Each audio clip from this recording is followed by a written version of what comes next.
Climate change is one of the most important issues facing us today.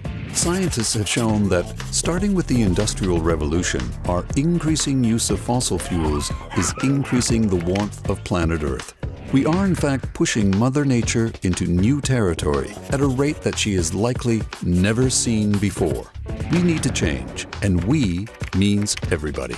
As individuals, the most powerful weapon we have in this battle is the ability to control our own carbon footprint. And remember, as individuals, we number in the billions. Our carbon footprint refers to the greenhouse gases released into the atmosphere because of what we do or buy. What are these greenhouse gases? Carbon dioxide, or CO2, is the most dominant of the greenhouse gases we produce. CO2 is emitted when we burn fossil fuel to heat a home, generate electricity, or drive to the store. The next most abundant gas is methane, or CH4.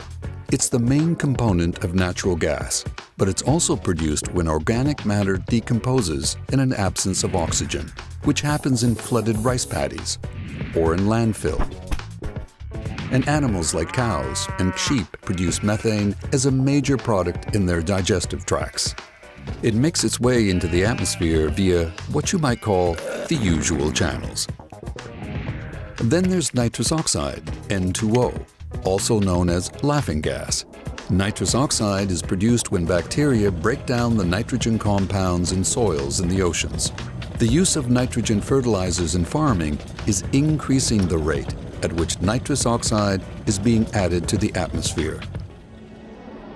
Methane and nitrous oxide are emitted into the atmosphere in much smaller quantities than CO2, but they still have a significant effect on climate. When comparing the different impacts of these gases, we usually refer to carbon dioxide equivalence. This is a measure that is based on the potential that each gas has to contribute to global warming. This graph shows the equivalent amount of human-induced global warming attributed to the different gases. So we know humans are causing greenhouse gas concentrations to increase, and this in turn is contributing to planetary warming.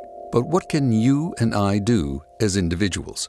How can we reduce our carbon footprint?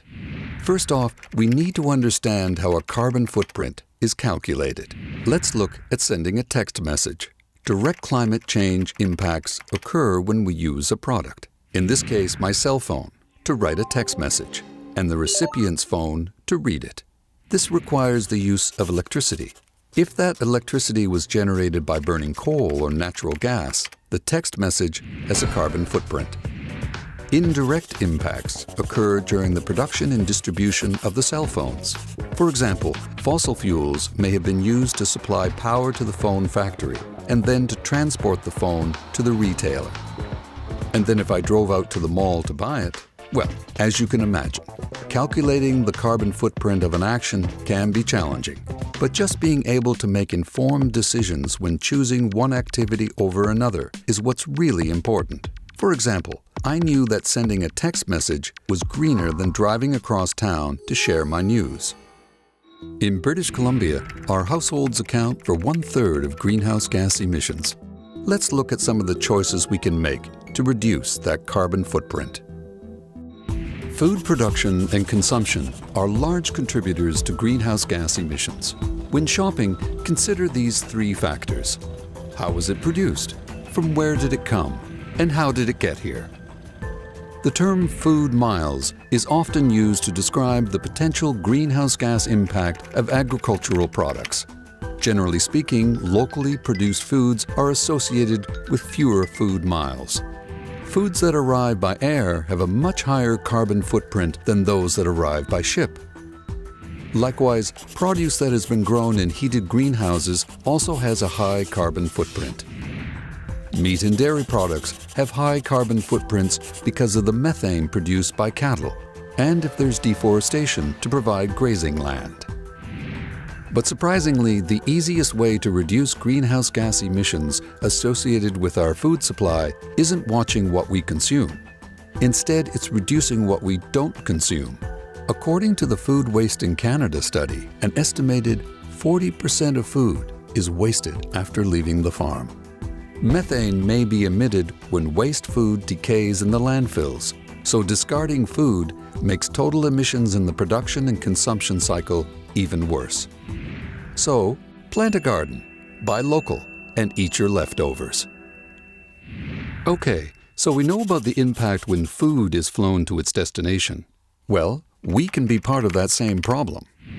Tourism accounts for an estimated 5% of global greenhouse gas emissions, and air travel is the most significant contributor to that percentage.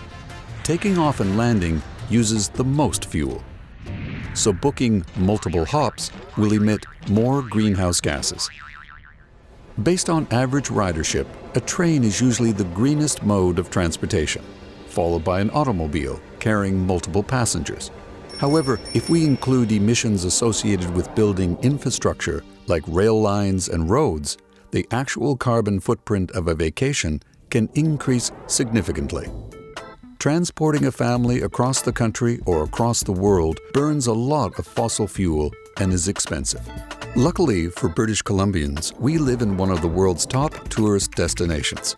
So think about pitching a tent in one of our great natural parks, or take the time to re-explore your own city. Nothing beats staycations. The carbon footprint of driving is influenced by several factors. First is the number of people in the car. Carpooling is an opportunity to save money and the planet. It even saves time when HOV lanes are available. Surprisingly, about 50% of the fuel consumed in city driving is used during acceleration. To reduce this, use the most efficient route, combine trips, and travel at off-peak times. Reducing idling time is also important. Idling for 10 minutes a day can produce a quarter ton of CO2 emissions each year. Maintaining your vehicle and checking your tire pressure at least once a month can reduce fuel consumption by as much as 10%. When buying a car, consider its city and highway gas rating. Smaller cars, eco and hybrid versions of cars, and now electric cars are available from almost every manufacturer. Starting off on the right set of wheels can save you many hundreds or even thousands of dollars a year. And instead of just passing that old jalopy on to someone else, Scrap It BC provides incentives to move older, higher polluting vehicles off the road. And finally, traveling by transit, bicycle, or even walking benefits more than just the Earth's atmosphere. It allows us to enjoy the added bonuses of physical activity and social interaction while saving money. Heating our homes is often our largest use of household energy. When our heating bills arrive each winter, we are reminded of the amount of energy it takes to keep warm. We are lucky in BC that most of our electricity is generated by hydro. Heating from electricity means your carbon footprint is low for now, but the demand for more electricity is creating the need for additional sources of energy. Homes that heat with oil or natural gas currently have a larger carbon footprint. Whatever your heating source, it is beneficial to use less fuel. So before we go any further, let's put on a sweater and turn down the thermostat by 1 degree. When you go to bed at night or leave on vacation, turn it down another 3 or 4 degrees. Draft proofing by plugging air leaks is a cheap and effective way to reduce energy consumption and has a fast payback time. In cold weather, use ceiling fans to distribute heat that collects against the ceiling. This will create a more consistent temperature in the room. If your feet are cold, your body will feel cold. By placing area rugs on cold floors, you may be less likely to crank up the thermostat. Making informed choices about transportation, food, and energy use at home is one of the best opportunities we have as individuals to reduce our carbon footprint. Every little thing we can do to reduce our individual or household carbon footprint will help to combat global warming. And just imagine the impact if hundreds of millions of us, particularly in the wealthy developed countries, were to join that parade. You can make a difference.